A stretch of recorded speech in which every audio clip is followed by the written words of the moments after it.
Our reporter Mbali Tetane is tracking that story for us. He joins us now live. Mbali, no surprises. The opposition parties have long been indicating that they're not satisfied with what is happening in as far as being able to get answers out of the president over that Phala Phala scandal. After today, do they have a clear way forward? How exactly are they going to ensure he's held accountable? Well, that's certainly right, Kathy. Of course, we've heard from opposition parties for quite some time now in terms of trying to get President Cyril Ramaphosa to account, especially for what they're saying is the issue around that cover-up at his Phala Phala farm. Of course, today was nothing new, Kathy. We've seen the EFF say this numerous times. I mean, this is the third time now they are saying that they will try and force President Cyril Ramaphosa to account, saying that he has indeed violated many laws of the country. And of course, this time around, bringing on board other political parties, of course, quite notable there. The DA was not there, but we were told by the EFF that, of course, that this is something that the DA has also agreed on. But of course, Kathy, when you look at what they want, they are saying that indeed they want a motion of no confidence, of course, to be tabled in Parliament against President Cyril Ramaphosa. Let's take a listen to what the EFF leader, Julius Malema, had to say during that press briefing. All opposition parties, except the Democratic Alliance, agree that in the immediate will introduce a motion of no confidence in Mr. Ramaphosa. We believe that as the leader of the opposition in Parliament, the DA should table the motion. We have assembled a team from amongst ourselves to hold a bilateral engagement with the DA to discuss and finalize the motion of no confidence as a complementary measure to holding Mr. Ramaphosa accountable. We demand that the South African Reserve Bank, the Financial Intelligence Center, the South African Revenue Services, the National Prosecuting Authority, and the South African Police Services Hawks must act with integrity and immediately act on the violations of the law and the Constitution by the sitting president. Well, let's try and get more, in fact, in terms of what has been happening today. In a moment, we'll bring into the conversation Raymond Tlaeli, who is the ACDP Secretary General. I understand he is standing by for us. Raymond, good evening to you. Thanks for your time. So, Julius Malema there, at least on behalf of the different organizations coming together, explaining what you want to do. The big question, of course, is how you're going to get it done.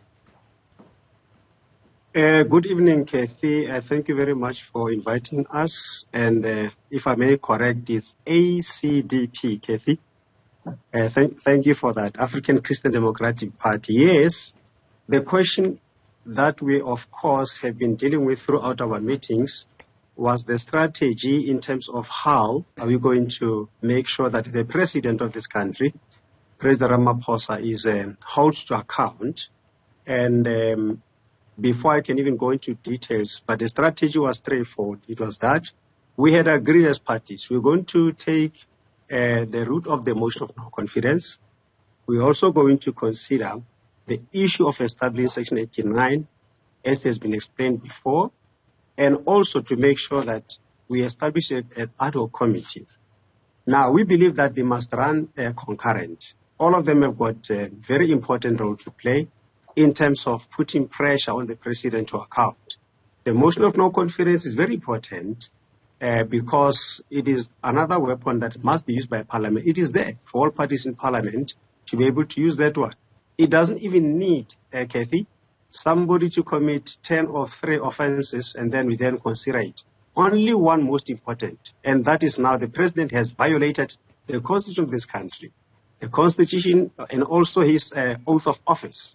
And that on its own, in terms of what happened in Phala Phala, it says it's just enough for the responsible political parties. Kathy, you must remember that political parties in Parliament are there to hold the executive accountable. And if we don't do that, the public out there is waiting and watching.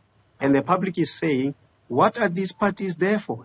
It's like we are the same with the ruling party if we don't hold an executive accountable. Now, that is why we said, yes, we do agree on one common factor. And that factor is that the president must be held accountable in terms of what he has done. I'll just give you an example in terms of the many reasons that were given. From the point of view of the African Christian Democratic Party, our leader pointed a number of times that this is the man we cannot trust.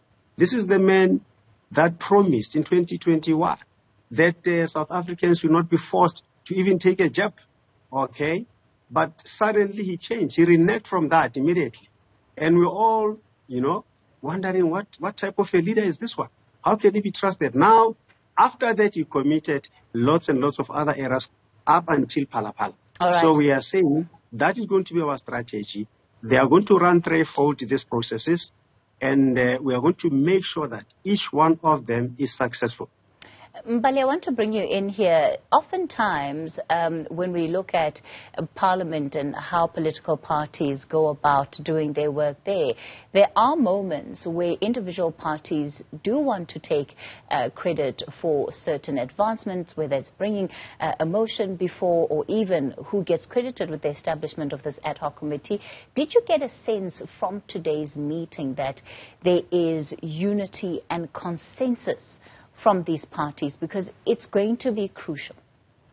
And you're certainly right, Kathy, because you would remember that with the former President Jacob Zuma, you would also know that it was indeed the EFF that brought that motion of no confidence, which then ultimately led to the ANC convincing some of its members to indeed vote against former President Jacob Zuma at the time. But of course, this time around, you can see that it is also something that the EFF has planned for quite some time. I mean, remembering even with myself, they've said this in at least 2 press briefings, but this time around, they did say that they will try and convince other political parties to come on board. Of course, you'd also know that on the other hand, the DA has wanted this committee to take place within Parliament, and this is something that they are pushing for.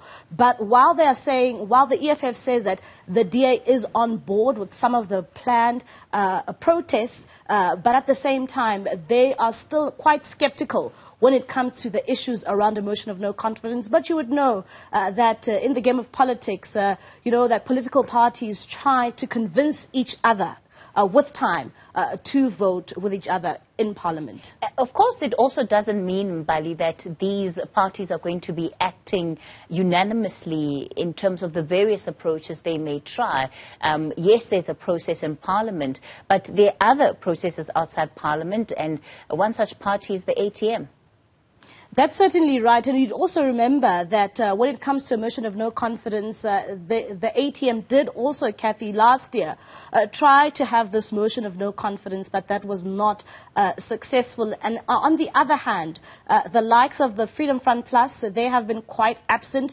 Just earlier on, hearing from the EFF, they were saying that the Freedom Front Plus was on board, but I just took a look now on their statement, and when it comes to those political parties which have been represented on the statement, the Freedom Front Plus seems to be absent. At the same time, we know that the likes of Good and the Al Jamaa party as well will not form part of the action that will be brought across by these various political parties. But at the same time, Kathy, you would know that a motion of no confidence is about the numbers. There are 400 members in Parliament, and of course, with the ANC sitting on 230. And when you try and speak to these political parties and saying that, well, it seems as if on paper you don't have the numbers.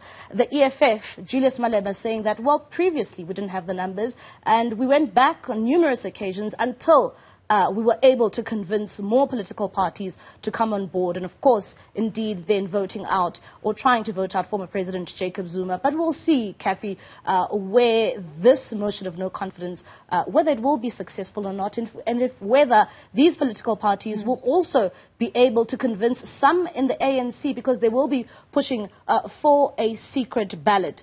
So it will be quite interesting to see if they're able to convince some in the ANC to vote with them. Raymond, is that something you're going to be trying to do? Kathy, we have agreed as parties today that in our understanding, this venture is going to need the cooperation of all the parties in Parliament. And as a result, we have agreed that all parties will be pursued, all parties will be consulted as they have been consulted before. For instance, you'll see that today the GA was not in our meeting. However, it was for other reasons in terms of the approach and all that. We have agreed that we are going to consult with them. Now, to show that we mean business with this, Kathy, Not only political parties that are in parliament have been consulted. It's a process that wants to involve all parties actually finally, so that we get maximum support. Now, this is also going to go outside, as the reporter indicated.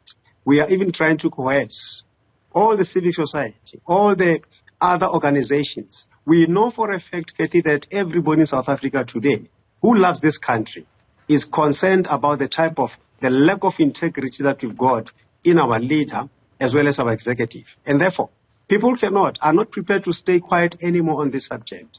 They want to see South Africa being saved from this kind of leadership, which lacks the integrity and is not interested in the people that are poor, in service deliveries and all those things. But they are continuously, if you look at it, it has been a process, Kathy. They are continuously, disrupting the entire system that is intended to help the poor in this country. And we cannot just sit there and wait up until even the law, the situation, the law-abiding citizens of this country are waiting to see what's going to happen about the very first citizen who has violated this office in this manner. And if you look at it, there is an attempt to delay the whole process by the very same structures that are supposed to deal with this issue. That is why we said, as responsible, concerned parties in Parliament, we need now to take it upon ourselves to assist our people, to make sure that the president accounts. And that is why we came together. We believe every party will come on board at the end of it all, because we share the same common interest, and that is South Africa comes first. Nobody is above the law, and this must be considered by everybody who is interested in seeing South Africa emerging successful. Raymond Tlaeli, the ACDP Secretary General, and of course our reporter Phala Phala bringing us the latest there.